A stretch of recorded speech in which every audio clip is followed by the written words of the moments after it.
समय पहले की बात है। उत्तर भारत के एक राज्य विनयगढ़ में राजा अजयवर्धन राज्य करता था।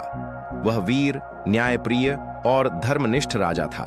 उसकी प्रसिद्धि दूर दूर तक फैली थी, परंतु उसके बारे में एक रहस्य था जो केवल महल के कुछ विश्वस्त लोगों को ही पता था। राजा की एक तीसरी आंख थी। यह तीसरी आंख कोई अलौकिक शक्ति नहीं थी, बल्कि महल के गुप्त तहखाने में रखी एक विशेष दर्पण यंत्र थी, जिसे त्रिनेत्र दर्पण कहा जाता था।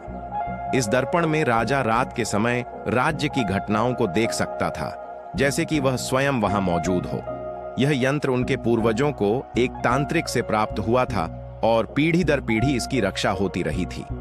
कहानी की शुरुआत। एक दिन महल में एक नया नर्तक आया। नाम था आरव। उसकी कथक नृत्य की शैली इतनी मोहक थी कि रानी मृणालिनी भी उसकी प्रशंसा किए बिना न रह सकी। लेकिन सेनापति धीर वर्मा को कुछ अजीब लगा। वह सोच में पड़ गया, एक साधारण नर्तक के पास इतनी उच्च कला कैसे?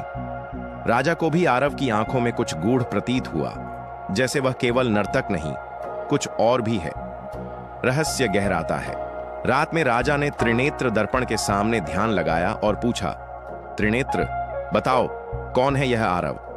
दर्पण में धुंधली छवि उभरी। उसमें आरव एक गुफा में कुछ लोगों से मिलते दिखाई दिया। वे लोग राजा अजयवर्धन की निंदा कर रहे थे और किसी खजाने का